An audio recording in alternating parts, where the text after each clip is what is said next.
Hey, look who it is. Yes, I am back from vacation, and what a great vacation. My wife and I took a 10-night cruise down to the southern Caribbean. We went to, where did we go? St. Martin, St. Lucia, Tobago, Grenada, and Antigua.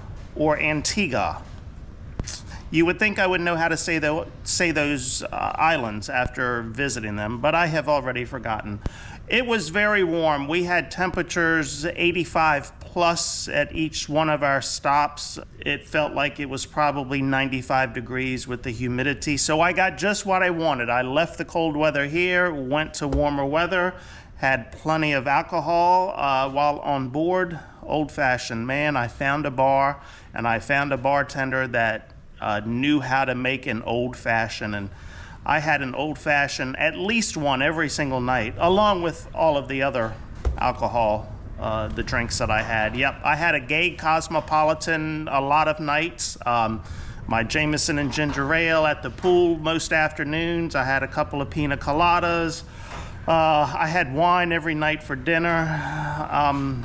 So it was just fabulous between the stops, the port of calls we made, the alcohol, the food that I ate. I gained 4 pounds.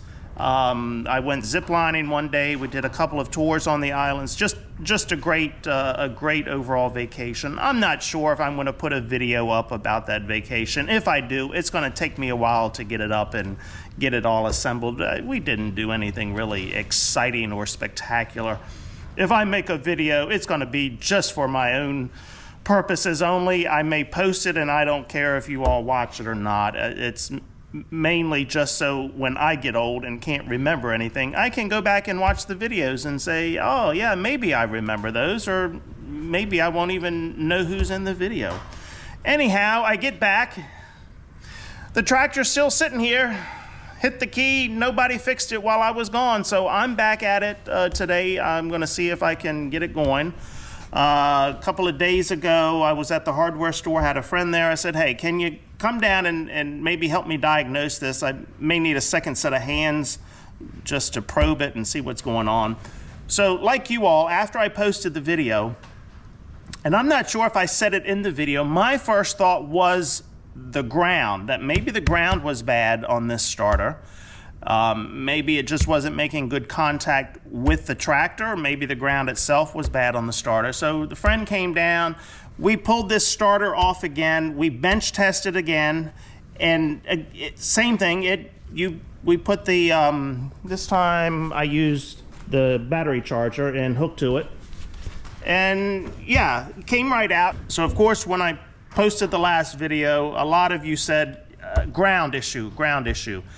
That was my initial thought as well. So I'm going to clean everything up on the tractor part where this mounts. I'll clean it up, slap it back on, check the ground from that part. My friend called a friend of his who is a mechanic.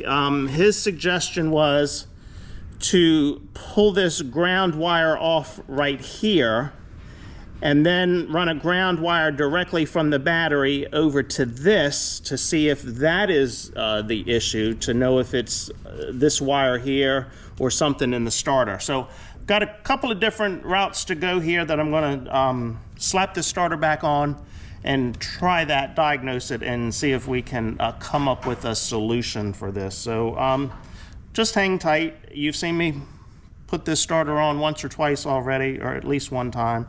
I don't think I need to set you up to put this thing back on. So let me do some diagnosing here and see what happens. So I think one other thing I will diagnose is maybe putting the battery charger on the battery just to make sure we have enough juice in that battery. You know, I did check the battery that day I was putting this on before going on vacation. And, you know, it checked out okay, but, ow, son of a bitch. Caught my damn finger between that bracket and that starter. Damn it, that's gonna hurt. It already hurts. So I checked the battery with the tester, and checked out okay there, but you know, maybe it's just a little weak. Oh shoot. Here, I put this up and I did not clean that off like I said I was gonna do. Hold on. Doesn't look that bad, but let me get a brush and brush that. I'm gonna have a black fingernail there. Damn it, that hurts. Ooh, can I get this in here?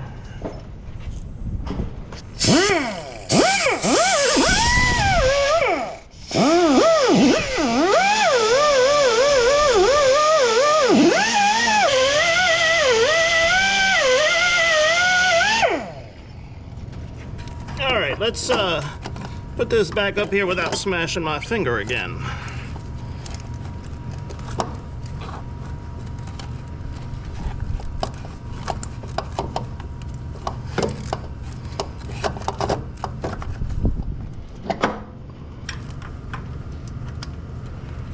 Oh, shit. Shoot, I mean. Dropped the damn bolt, and it didn't fall all the way down.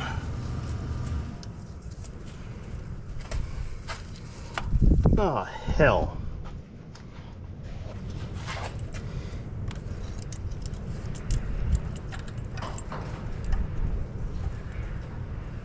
There, just like that. Now, let's see if I can put it up here again without dropping it.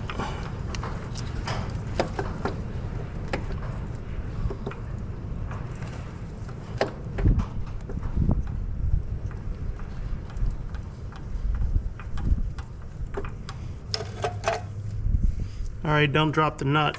Oh, okay, that didn't go too far after I told you not to drop it.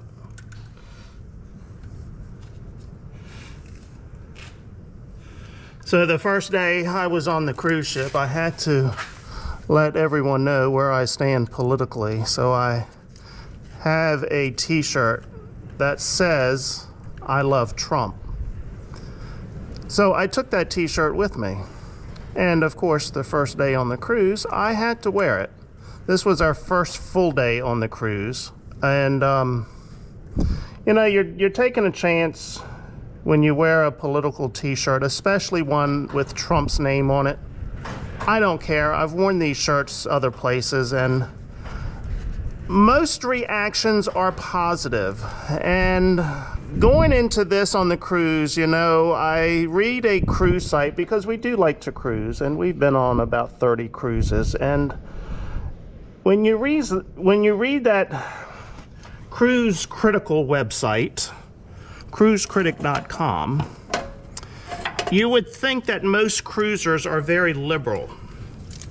And I have actually been banned from that website. You know, I participated in the forums at one time on that website. But I have since been banned because I didn't think I was political with what I said. At the time, it was concerning the vaccines and COVID and all of that, and I think cruises were not running at the time. And, you know, I made some comments, and the moderators, because the moderators are very liberal on that cruise site, they did not like my comments, and so they banned me. And then, I don't know, about a year later, I signed up as under another username.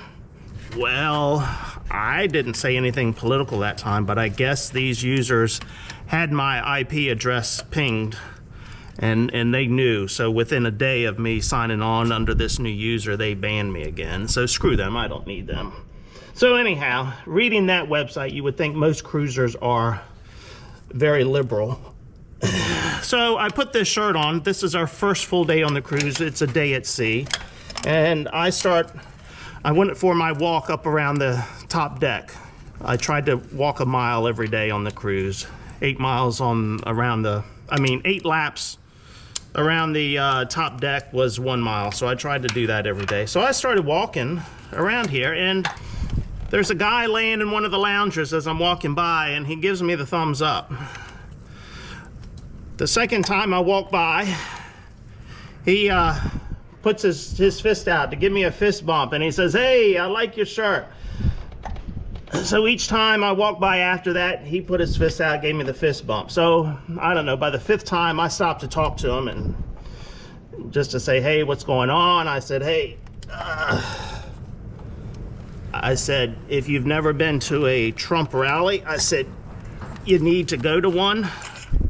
I said, they are a lot of fun. So I kept walking. I think I had one other person during my walk kind of smile at me and give me a thumbs up, but didn't say anything. So then I go down to the pool bar. It was time for a drink at this point. I needed a Jameson and ginger ale. So I wasn't going to sit at the bar. I was just going to get my drink and go elsewhere. And said, well, the guy sitting on the corner of the bar, he saw me with my shirt and he said, oh my God. He said, I love that shirt. He said, have a seat. Let's talk. Well, I sat at the bar for the next 2.5 hours, shooting the shit with him, talking politics and everything else under the sun. He said, I would never wear that shirt. He said, but I'm glad you have the balls to wear it. He said, more people need to stand up for Trump and support him, and I agreed. So overall, the day I wore the shirt, I had no negative comments. I don't even think I had any negative looks. I had positive comments. So that, I was very pleased with that. Very pleased with that. And of course, after 2.5 hours at the bar and 3 or 4 drinks later, it was, I think, time for a nap before dinner time.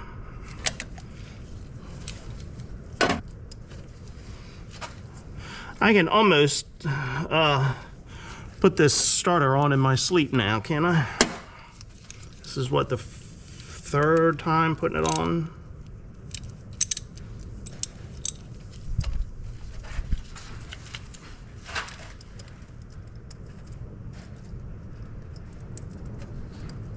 So the last time I took the starter off, I did try to take it off without removing the fuel filter, but there just wasn't enough room to slide this starter back. So I had to take the filter off and take that fuel line off of there.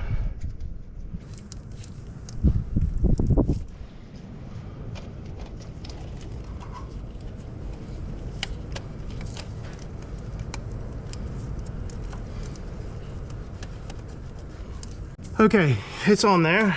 Let me hook the battery up, and then I'm going to bring my meter back here and do some voltage checks over here. All right, I've got my voltmeter here. Let's first go here into the starter. Well, there we go. We've got, to the starter, we've got 12.25 volts, and how about up here?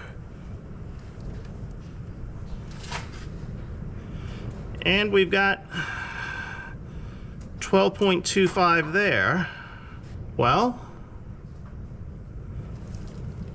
let's see if the ground is good now, and let's see if it will start.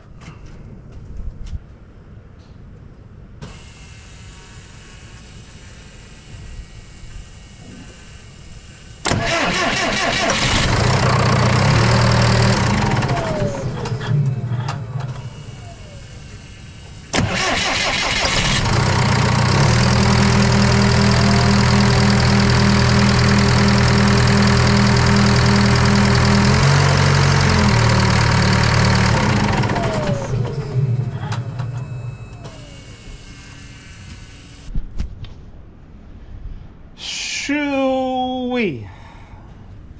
Well, I guess it was as simple as a grounding issue. So whether it was the grounding on the tractor that I just needed to wipe some of the paint away, but you know, the starter was all cleaned up. It was going right back on the same way it came off of there. But whatever I did that time solved my problem. If I had been smart enough, I would have checked this voltage the first go round to see if that was my issue or not. But hey, that was easy after the 3rd time, of course. So thank goodness. I'm glad to have that fixed. And so I've got another project now. It is really windy today. What is the temperature? I think it's in the 50s. It's not too bad. Let's go look here. And it is 63.3 degrees. We've got winds 20 miles an hour out of the southwest today. And I think they've been gusting up to 30 miles an hour. So as I was saying, my next project, I just pulled the salt spreader out of the white truck here. It's sitting there. I've got the gooseneck hooked on. I've got a friend. I'm going to help move a tractor he's selling. He's got a small Kubota tractor that he's selling. We got to move it up near Pennsylvania tomorrow. So I'm going to head to his house now, get everything loaded up so we can head out in the morning. He's got a Kubota tractor. It's got a cab on it, a few implements, I think. It's only like a, what is it, a 35 horsepower tractor? I'm not sure how big it is, not real big, but he sold it to a buddy of his up near the Pennsylvania line. He just doesn't have a trailer large enough to haul it, so I'm going to haul it for him tomorrow. So I'm headed over there to load that on, and then I think I'm headed back to the hardware store. We've got one employee that is sick this week, so I've been spending some time in there. Let me clean up my mess here, get my tools put away here, get everything locked up, and head up and load that tractor on. So I'm not sure what else I'm going to put in this video, so just in case that's the end of this video, I'm going to say see. I did think of something else I can tell you. So while I was on vacation, my government was sweet enough to give me permission to start putting fertilizer on my winter wheat. Wasn't that nice of my government, that while I was away on vacation, they said, hey, you now have permission from us to go put fertilizer on your winter wheat. I love my government. That they gave me permission like 2 weeks early. So here in the state of Maryland, we have what is called the Chesapeake Bay. And for the last 53 years and 2 months, I'm exaggerating a little bit, it's been a long time, 20 plus years, the government has been doing everything in their power to try to clean up the bay. If the government would just step aside and let the watermen and farmers do their thing, I don't think we'd have as big an issue with the bay as what they think it is. So we have been cleaning up the bay for the last 20 plus years, which means the farmers have taken the brunt of cleaning up the bay. There have been numerous restrictions. I've talked about this before on the channel, numerous restrictions on us on what types of fertilizer we can put down, when we can put fertilizer down, when we can till our fields, when we can't till our fields. God help you if you have waterfront farms. Very limited to that.